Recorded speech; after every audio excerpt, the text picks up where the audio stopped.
जहाँ पे हमारे साथ कांग्रेस पार्टी के जिला अध्यक्ष ओमकार सिंह जी मौजूद हैं इस समय। आइए इनसे जानते हैं कि आगामी विधानसभा चुनाव में कांग्रेस किस तरीके से किन किन मुद्दों पे चुनाव लड़ने वाली है। देखिए ओमकार जी, सबसे पहले तो ये बताइएगा कि किस तरीके से आप बदायूं के अंदर किन किन मुद्दों, मुख्य मुद्दे जो जिन पे रहेंगे उन पे चुनाव लड़ेंगे। सबसे मुख्य बात है कि यहाँ पर इस जनपद में विकास के मुद्दे पर चुनाव लड़ेंगे। प्रियंका जी के नेतृत्व में चुनाव लड़ेंगे और जो एक नारा हमारी प्रियंका जी ने दिया है कि लड़की हूँ लड़ सकती हूँ, 7 प्रतिज्ञाएं जो उन्होंने दी हैं उन प्रतिज्ञाओं पर हम चुनाव लड़ेंगे। और निश्चित रूप से कोई कुछ भी कहे कि अगर भारतीय जनता पार्टी का कोई विकल्प है तो कांग्रेस पार्टी है। ये जनता जान चुकी है और जनता की समझ में आ चुका है कि जनता से पुराना नाता है, सरकार चलाना हमें आता है।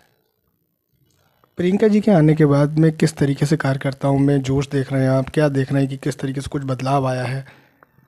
देखिए, प्रियंका जी के आने के बाद सबसे बड़ी बात तो यह है कि संगठन आज हमारी 136 न्याय पंचायत हैं, वहाँ पे जिलाध्यक्ष, वहाँ उनके न्याय पंचायत अध्यक्ष मौजूद हैं। ग्राम सभा अध्यक्ष 237 हैं, ग्राम सभा अध्यक्ष मौजूद हैं। उन्होंने सबसे ज़्यादा तो शुरुआत में जब से वो हमारी प्रभारी बनी हैं, उन्होंने संगठन पर ध्यान दिया। संगठन में ऐसा आमूल परिवर्तन हुआ है कि उसका वेरिफिकेशन इतना है कि अगर किसी का नाम दिया, उसका नंबर दिया, उसका वेरिफिकेशन होता है कि आप कांग्रेस पार्टी के ग्राम सभा अध्यक्ष हैं या नहीं हैं। तो सबसे बड़ी बात यह है कि संगठन आज हमारे पास खड़ा हुआ है और उसी के संगठन के बल पे ही हम निश्चित रूप से आगामी विधानसभा चुनाव में भाजपा का विकल्प बनकर दिखाएंगे। सभी पार्टियों की सरकार आज़ादी के बाद बदायूं में, क्या पूरे उत्तर प्रदेश में सभी जगह रही है, सभी पार्टियों ने अपना अपना कुछ ना कुछ दिया, लेकिन सबके वादे ही रह गए। बदायूं में आज भी कहीं विकास दिखाई तो देता नहीं है। निश्चित रूप से मैं आपकी बात से बहुत सहमत हूँ कि विकास के नाम पर नेताओं का तो विकास हुआ है, लेकिन आम आदमी का विकास नहीं हुआ। मुझे कहने में कोई संकोच नहीं है कि कांग्रेस पार्टी के 89 और 90 के दशक के बाद आज हम कहने में अपना गर्व महसूस करते हैं कि कांग्रेस पार्टी ने ही विकास की बात करी और विकास को लेकर हमेशा, भले ही हम संख्या में कम रह गए हों, भले ही हमारी एमएलए कम हुए हों, लेकिन हमने कभी सिद्धांत की राजनीति नहीं छोड़ी और आज भी हम विकास की राजनीति कर रहे हैं और विकास की राजनीति के बल पर ही हम आगे बढ़ने की सोच रहे हैं। विकास तो एक मुद्दा है ही, उसके अलावा जो हम देखते हैं कि छोटे स्तर पर कहीं पे भी बदायूं के अंदर आज भी, जैसे बरेली आप चले जाएं मुख्यालय पे, तो वहाँ पे कुछ ना कुछ उद्योग हैं। यहाँ पे भी दो मिलें हों, एक मिल शायद शेखुपुर चीनी मिल और बबराला किसी समय में लगी थी यहाँ पे। उसके बाद से कोई भी चीनी मिल नहीं आई, जबकि सरकार आपकी भी रही थी केंद्र में। नहीं, देखिए, केंद्र की सरकार में होना अलग बात है, लेकिन ये जो प्रदेश के मामले होते हैं, 89 के बाद हमारी कांग्रेस की सरकार नहीं रही। 89 के बाद हम लोग प्रदेश में उद्योग स्थापित नहीं कर पाए क्योंकि हमारी प्रदेश में सरकार नहीं थी। तो निश्चित मान के चलिए कि उसमें ये सवाल तो आपको जो दूसरी पार्टी सत्ता में रही हैं, सपा, भाजपा, बसपा, इनसे पूछना चाहिए।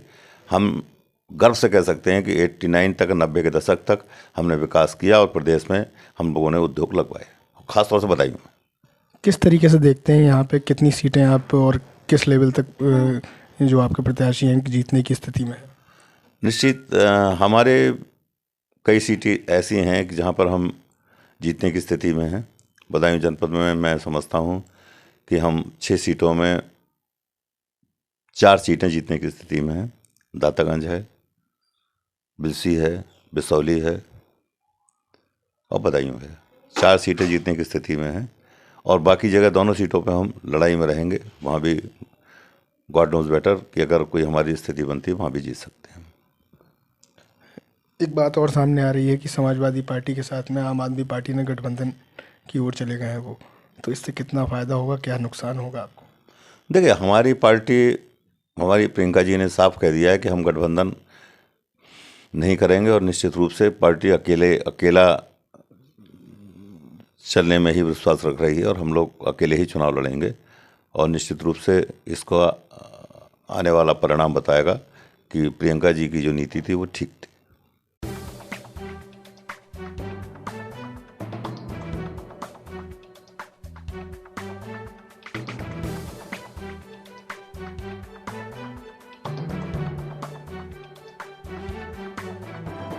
मैं आपसे बात भी हो रही थी उस समय कि 90 के दशक के बाद से उद्योग कोई भी नहीं लगा, उसके पीछे कारण क्या था, क्या कारण रहे हैं? देखिए, कांग्रेस के समय से 89 में हमारी सरकार थी। 89 के बाद कोई उद्योग बदायूं जनपद में नहीं लगा। 89 में आंवला फैक्ट्री लगी थी और बबराला खाद फैक्ट्री लगी थी और उसके बीच में 88 में नौशहरा शेखपुर चीनी मिल लगी थी। उसके बाद कोई बड़ा उद्योग बदायूं में किसी भी पार्टी ने या नेता ने नहीं लगवाया। और जहाँ तक विकास की बात है, नेताओं का तो विकास हुआ, लेकिन जिले का विकास 89 के बाद या 90 के दशक के बाद नहीं।